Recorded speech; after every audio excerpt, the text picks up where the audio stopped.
Hi, this is Brian Sears, government reporter for the Daily Record. You're listening to the Conduit Street Podcast, the official podcast of the Maryland Association of Counties and policy-obsessed reporters who are on late-night baby duty. Is it wrong I make the boys listen?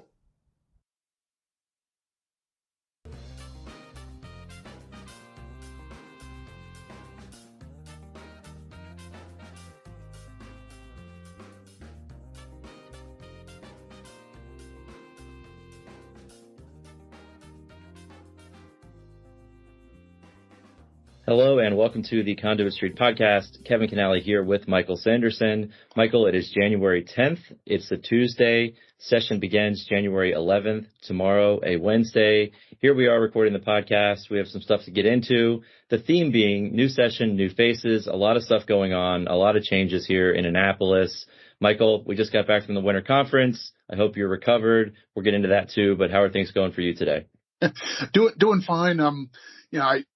I think a lot of energy for our association and for our members. We do a winter conference every year, usually in the month of December, but following the gubernatorial election, we have lots of new officials who are only getting sworn in early to mid-December. So we do the event in early January. That's kind of a strain on our staff and timing and all that sort of stuff, but it really does give us a ton of momentum rolling into the first session of each new term. So lots of new elected officials at the county level. We just had a really good event getting them all primed and ready for the things that they'll need to get their hands on quickly. Really good vibe at that event. I felt really good about it. A lot of good feedback and rolls right into a legislative session. So let's get in the saddle. Let's go. Yeah, great conference. I really enjoy the newly elected officials orientation. I think that's just great. The amount of information that we're able to provide, calling on some of former county elected officials and current administrators, all the people that make counties run to help be the voices to guide them there. I think it's great. And yeah, like you said, a lot of content. It definitely is a strain on the staff, on all of us. But now, like you said, we have all of this momentum getting ready to head into session. And Michael, the governor-elect Moore was at the conference. He spoke. Anything that you took from that? I mean, it was very, positive in my opinion, high energy, and it sounded like a lot of collaboration, and that certainly seemed to be the theme. I think it was a really good note to start off with. He talked about succeeding together and wanting to get out to every jurisdiction and to be plugged in with local leaders and local communities. I think, part of that is you read the room. It's an event full of county officials. And so you talk about local government and that sort of stuff. But I think it's also just a practical reality that, you need some buy-in for whatever your next steps might want to be, right? Whether that's, passing legislation or setting new goals for what to accomplish within the state government. Buy-in at the local level is just to everybody's benefit. So I don't know. I think the vibe there was really good. Having the incoming Lieutenant Governor, Aruna Miller, she spoke at one of the sessions at the conference, and it was one of those deals where we were trying to be forgiving and saying, hey, listen, if you just want to talk for 5 or 10 minutes, everybody will be fine with that. And she just crushed it and talked for 20, 30 minutes, and people are in rapt attention with all the things she wanted to talk about. Incoming Comptroller Brooke Learman came to the conference and wanted to address our folks, and she set a really similar tone about working together and that sort of stuff. Just like that vibe was top to bottom, really helpful, I think. Yeah, I agree with you. It was certainly a great vibe. Good to have all of them in attendance as well. And Michael, speaking of newly elected officials, and you mentioned Madam Comptroller-elect, you are chairing a local government subcommittee for the Comptroller's transition team. Any secrets that you can spill from that for our listeners? Anything that you've gained from that so far? Well, I don't think I have any tea to spill necessarily. It's what you would expect. It's a lot of committed people who are trying to be helpful with the process. So the Comptroller-elect is not new to Maryland politics. So she's generally familiar with the Board of Public Works and with tax structures and with the budgeting process and those sorts of things. But I think it was a really good and appropriate gesture for her to make one of the committees of her transition team focused on engaging with local governments. We have a lot of folks in local government who we don't have necessarily a lot of sophisticated economic forecasting staff to gauge how things are going with the economy and what we should be expecting for revenues. So to the extent the state has that capacity for things like the income tax, most notably, but for some of the things where the state and counties are similarly situated, her talking about having resources to help local governments know their local economy, make smarter forecasts and so forth, that's all to the good for those of us in local government. So I think we'll have a lot of focus on making processes more transparent and inclusive, including for local officials. I think that's all to the good. So I'm encouraged by the process and flattered to have a leadership role there. Yeah, certainly good to hear that. And I know Mako supported a bill last year, or a few sessions ago, dealing with the Bureau of Revenue Estimates and getting them some more funding to create a lot of the information that you talked about when it comes to local economies and forecasting. So that's all good stuff and really good to hear. I know that our budget and finance affiliate will be very happy to hear that. And Michael, before we get too far away from the conference too, I need to mention newly minted Mako President Calvin Ball and the Mako board were installed at the conference. He also gave a rousing speech. He had a video tribute with a lot of heavy hitters, and I think that went over really well. And I'm excited to work with Mako President Ball during the upcoming session in the year ahead. I think you come away from that evening where we do the installation and had a look forward from the incoming governor. We had Lieutenant Governor Rutherford join us for the swearing in ceremony, and he said good things about the sort of collaboration we've had over prior years. And County Executive Ball, I can't think of anybody in the county community more perfectly suited for this big year of transition. He's got so much experience on a county council and in a number of leadership roles. He's been involved with education and involved with land use and all sorts of different issues he's taken up as priorities over the time. He's been involved as an elected official. I'm really optimistic that he's the right person for the job, and that was really palpable in the room, I thought. So really good optimistic foot there, I think. Okay, well, transition is the flavor right now. The new administration is coming in. Like we said, we heard from Governor-elect Moore at the conference. He met with our board. He spoke to the entire conference. He takes office on January 18th, Michael. And I am very optimistic. The new administration, as we said, is pledging to work hand in hand with counties to make sure that all boats rise. We like hearing that a lot. We're still waiting to see what the budget looks like, and we'll get into that in a second. But we do know, Michael, there's a lot of federal infrastructure money out there. Mako sent a letter to the governor-elect, and we're very optimistic that the administration is going to bring counties to the table and make sure that money is invested where it's needed most, right? And Michael, when it comes to the budget process, talk a little bit about that, because the governor-elect did mention that as well. And one thing that I know they're trying to make clear is that, look, they have a lot of requests right now. They're inundated with people, right? And that's fair, and that's probably par for the course. But a lot of this money, a lot of the surplus that people keep seeing, that's one-time money. You can only spend it once, right? So talk a little bit about the budget process as you see it. You've been through a lot of these, especially with transitions, and when the budget actually comes out. But I know there's also a lot of work going on behind the scenes right now as we speak, and there has been work going on over the past months, if you will. Yeah. So I think that probably could be its own episode of the podcast. So like we can distill it a little bit. We're sometimes a little wonky and a little in the weeds. I'll try and avoid getting too deep into it, but it is part of the weird timing of our transition to swear in a new governor in the middle of January. I mean, literally, I think the statutory deadlines are governor gets sworn in on January 18th, and the budget proposal for the coming year is due to the General Assembly on the 20th. So on paper, that suggests that the new governor literally has 2 days to put together a multi-billion-dollar fiscal plan. That's obviously not how it really happens. In practice, it's the outgoing fiscal team from the outgoing governor who builds up the sort of vanilla version of the coming year's budget.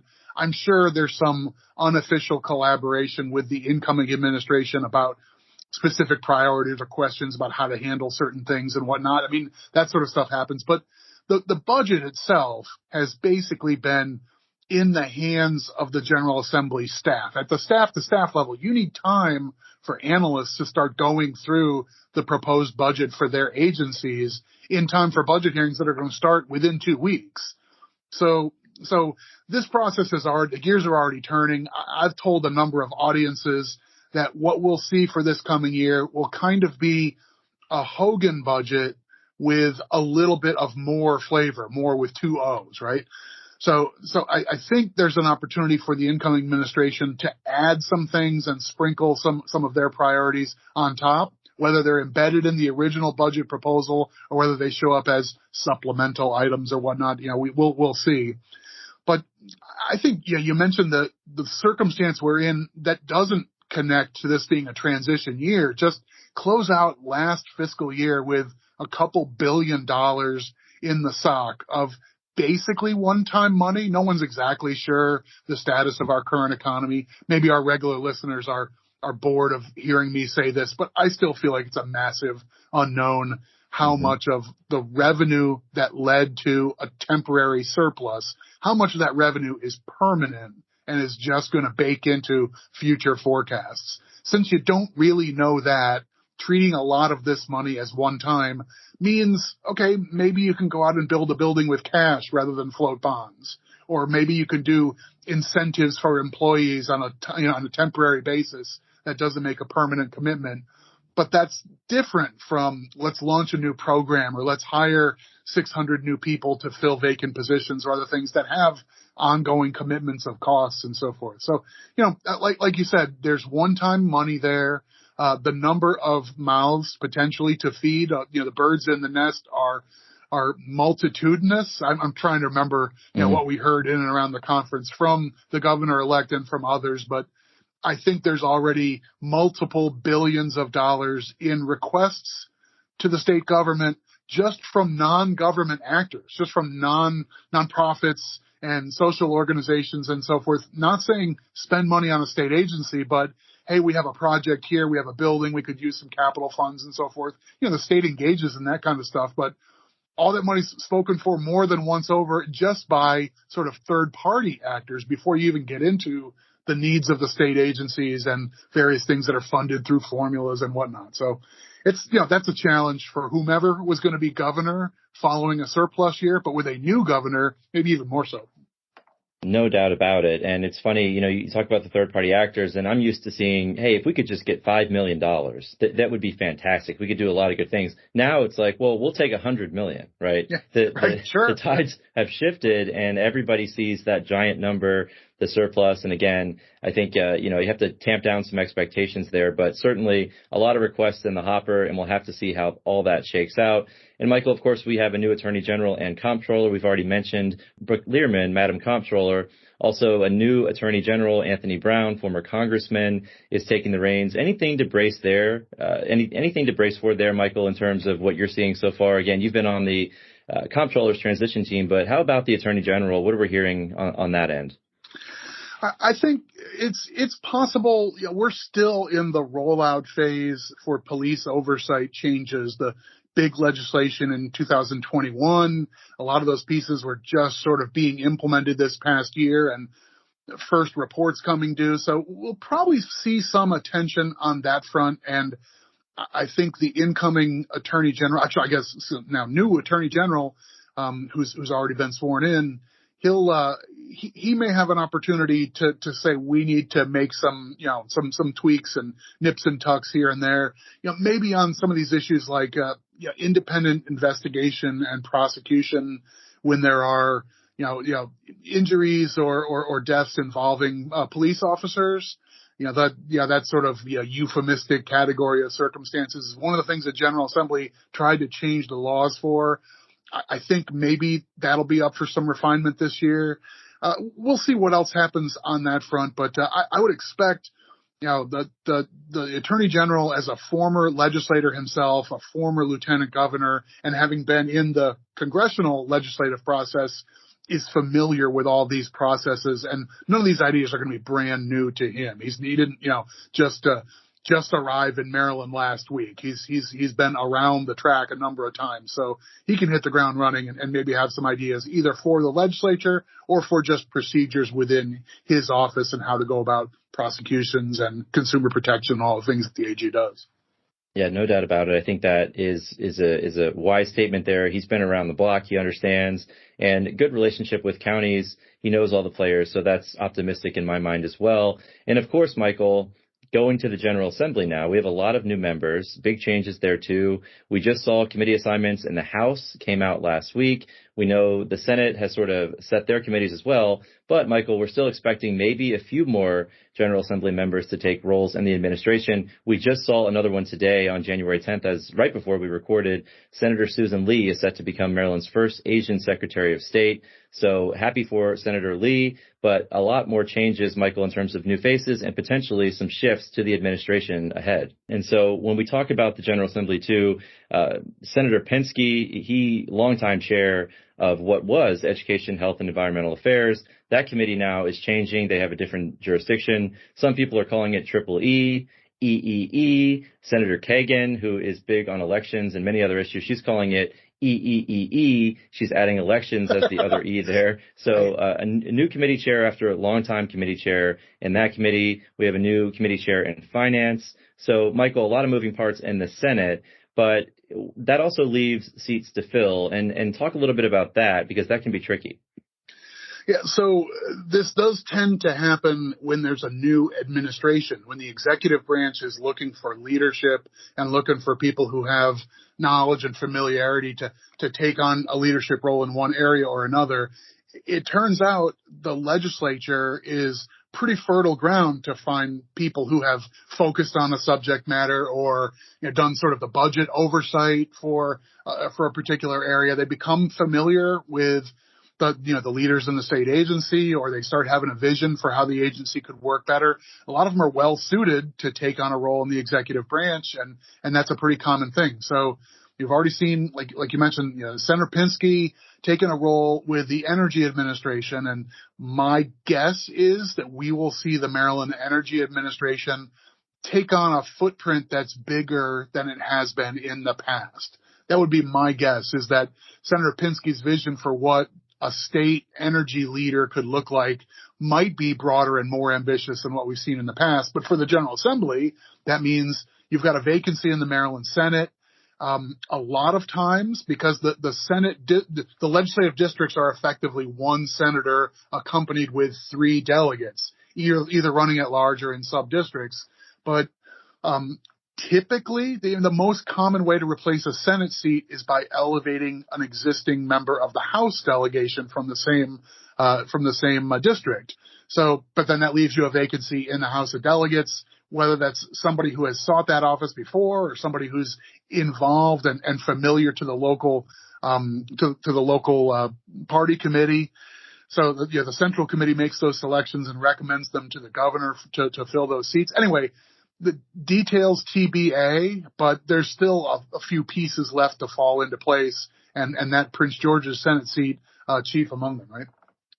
Yeah, and of course, Senator Lee's seat, as we just mentioned as well, that's going to be up, and we're going to have to see what happens there. But yes, a lot of people just assume delegates will be elevated, and maybe that will happen. But we know central committees are responsible there, and so lots of things can happen at the local level when you talk about central committees, right? And lots of politics locally. So we'll see how that all shakes out. But Michael, maybe a few more shoes to drop in terms of legislators moving over. We'll have to wait and see. Yeah. We still don't have a list of cabinet secretaries yet as we approach session. So I think a lot of people are just, kind of twiddling their thumbs and wondering how that's going to shake out too. Right.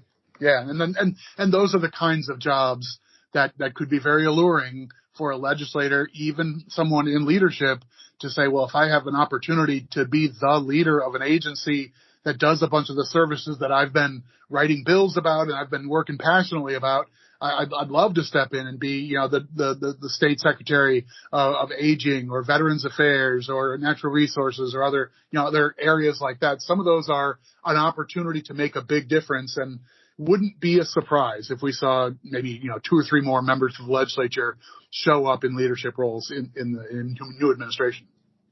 Right. So continuing with the theme in the General Assembly and approaching session, Michael, lots of pre-filed bills to work through.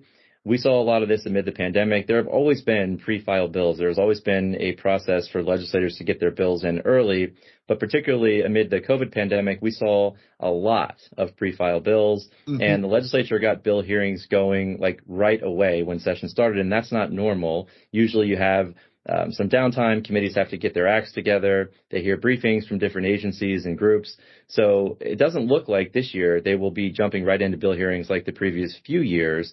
It seems like the schedule will return to quote unquote normal, with committees doing all the things I just said and then getting into bill hearings, Michael. And that's, I think, a good thing, especially for shops like ours, because we're scrambling to figure out, do we need to convene our legislative committee? Are we going to jump right into bill hearings? Do we need to take bill positions? It doesn't seem like things are going to get off to that rapid start like we've seen in the past few years, at least on my end.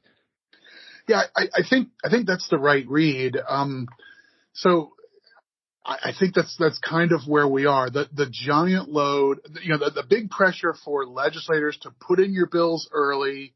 Anything that you're going to be working on, put it in as a pre-filed bill. We'll release them 2, 3, 4 weeks before session. Let the stakeholder community see them, read them, get prepared, and we'll be ready to start having in-depth bill hearings on literally day 2 of session. Wasn't that the case? Like last year on the second day of, first day was install everybody and appoint the officers and talk about plans and so forth. And then literally day 2 was start holding bill hearings and let's get stuff moving. Right. So I think this year will be a little more familiar to those of us who, inside baseball stuff, have been doing this a while, that we'll have a ramp up where, if you're a new legislator and you've just been assigned to a committee that's going to take on, let's say, environmental issues, you might be generally familiar with some of that stuff, but having 4 or 5 days where the committee is together and hears from a number of central stakeholders, here's what our state agency does, and here's where we focus, here's what the Department of Natural Resources does, and where we fit into wildlife conservation or fisheries or other things like that. You might want to hear from environmental groups about, the state of the Chesapeake Bay and other things like that. You might want to hear from local governments on where we fit in with planning and zoning, environmental policy and so forth. Like all that stuff would be good grist to help the legislators who in the space of a few weeks are going to be asked to make a lot of decisions on these sorts of policies. So I think for the first year of a term, it makes an awful lot of sense to kind of go back to the old ways and let's ramp our way up to the full on. Here's the day we're going to hear 13 bills. We're going to be here till 7 o'clock. And we're going to cover tons of ground. Let's actually do some of the advanced work up front, I think. Yeah, and that makes sense, right? You want to get your bearings, let all of the agencies come in and do their briefings and sort of set the stage, and then you get into bill hearings. And we think that's what's going to happen this session. Of course, we also have a big inauguration next week, so I think it makes sense for the committees to get their bearings, as we said, and then get into the heavy workload, with bill hearings going on and late in the evening, and that's just how session is, right? So, and of course, Michael, it can't be the start of a session without an unexpected hiccup. Shout out to the House Ways and Means Committee. I am there regularly. They had a major flood over the holidays. Things are ruined. Things are a mess, and they're working really hard to get things back in order as quickly as possible. But, just terrible timing there, Michael. And you are a veteran of the Ways and Means Committee, so I'm sure, you can imagine what that means right before the start of a session to have a flood, knock out everything, and try to get back on your feet in time to hold those long bill hearings. Yeah, I've heard it's pretty bad. So like you said, the last thing you need at this last minute, as everyone's trying to pull together to be ready for the hot lights of session, to suddenly have this sort of weather emergency leave you with damaged furniture and paperwork and electronics and so forth. Like flooding can be a real pain in the neck just for trying to conduct business, and that's the main thing that they need to do in the weeks ahead. So I'm sure there are folks working overtime, staff and members trying to make sure that the space is usable and so forth. So, sorry for that awful twist, but this too shall pass. Let's hope. All right, Michael, and that does bring us to testimony. This was not a closely guarded secret around town. But the Maryland General Assembly did announce yesterday in a joint statement from Speaker Jones and President Ferguson that there will be hybrid testimony available for the 2023 session. That means you can testify in person or you can testify remotely. Of course, the pandemic showed all of us that that was possible to let folks testify remotely. And I think, we've been saying for a while, it's going to be hard to put that back in the bottle, right? If people realize that, I live in Western Maryland or on the Eastern Shore and I really want to testify on a bill, and now I've seen that you can do that. You have the ability to let me testify virtually. To take that away would have been pretty difficult. So I think, this is in the spirit of more public engagement and better democracy. But of course, Michael, logistics are hard. So that should be interesting to see how that plays out as we do this hybrid testimony in person and remote for the upcoming session. Yeah, I think that's about right. I mean, there's really two stories here. And one is for folks like you and I, and those of us who are sort of Annapolis insiders, the private lobbyists and agency liaisons, and those of us who make our living in the policy process. For us, we'll roll with whatever the system is, right? I mean, if we have to do our testimony through the Zoom room or that sort of thing, or if we get an opportunity to be back in person, we'll play ball, whatever the rules of the road are. I think though, for the incidental participant, the remote access was a revelation. Rather than drive down for my 1 p.m. hearing, find out that I'm actually not going to get called till 5:45, and I have to close my flower shop for the day to be there to give my 2 minutes of testimony on some bill about labor laws, right? I mean, I've got a lot of sympathy for her being put into that spot. So I'm with you. It's tough to say, let's dial to zero the remote access. I don't know though, the logistics of going back and forth for every segment of testimony between live people at the desk and remote people on a screen. I mean, maybe it can be seamless, but I don't know. It seems like it could be just logistically difficult. Now we're going to plug back in the multi-microphone and make sure this person is on the screen. You know what I'm saying? Don't you think there's a potential for that to be, I don't know, a little cumbersome maybe? No doubt. And there's going to be a learning curve. And, potentially you could see hearings going a little bit longer if more people are able to testify and sign up remotely. But then, yes, just the logistics of going back and forth. And we should mention that the Senate is not going to issue a formal memo on the 2023 session protocols like we've seen over the last few years. Each committee is going to be responsible for implementing this new hybrid testimony model. So it'll be interesting to see how each committee handles it and whether or not they rotate. We're going to do all remote first and then in person, or they're going to go back and forth. It's left to the committees, as I think it should be. But certainly it'll be interesting to see how that plays out. And I agree, there will be a learning curve, and we'll have to see. But I do think generally it's a good thing for public engagement. We've always talked about the person who lives in Garrett County and wants to testify on a bill, and they get down here and they realize that their bill won't be heard till 7 at night. And so that's challenging. So I think this is a good thing. We'll just have to see how it all shakes out. And I'm confident that the staff will be able to handle it, that they are more than capable. So looking forward to see how that plays, Michael. But the House will, though, I should mention, they're going to issue a plain language session protocols document. We should get that today or tomorrow, and that will be easy for people to read and figure out exactly what's going on. But we'll have to see. And of course, Michael, they're still dealing with COVID and RSV and flu and all these other illnesses that can be spread easily. So they're trying to make sure that they have the ability, I think, for people to testify remotely, even if they're sick. They certainly don't want people showing up. So public health certainly still top of mind for leadership in the General Assembly. So a variety of reasons for this. But again, logistics are hard, and we'll have to see how that plays out, no doubt. Yeah. I mean, I think they're trying to do the right thing. And I think you start with this plan as a way to try and accommodate all those multiple interests. And to, like you said, you don't want someone who's ill to miss her only opportunity to testify on the bill. So if you're sick that day, stay home, dial in, we'll get you plugged in, you'll get heard. That's a good angle on this as well. So anyway, I hope it works. I hope this system serves everybody's needs and it ends up not being difficult for everybody. It's ambitious. So I hope they can pull it off. Yeah, so I'm looking forward to session, Michael. I know you are too. Getting back in the saddle. It sounds like a mostly in-person session. And of course, still watching the COVID numbers and again, all the other stuff that's going around. But it seems like people are really excited and motivated to get back in the halls of the General Assembly, to get back to the testimony table. I'm certainly looking forward to it. Tomorrow, opening day, should be just a whirlwind of activity around Annapolis. It'll be busy, lots of new faces. The theme of this podcast coming into Annapolis, finding their offices, getting all set up, lots of moving parts within the General Assembly. And of course, we look forward to our newly elected county officials and all of our elected county officials coming down to Annapolis to testify, to participate in the process. And MACO's legislative committee will be very busy, Michael, just looking at the pre-file bills. There are a lot of them. We're sorting through those now, but we're certainly going to be ready to hit the ground running.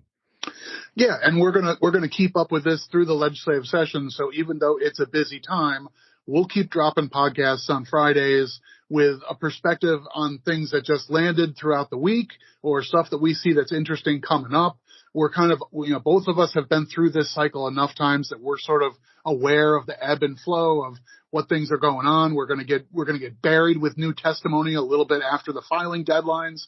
All these sorts of things are interesting things in the weeks ahead. So keep your dial tuned here on Conduit Street. We'll be covering all the stuff that we care about and that you ought to care about.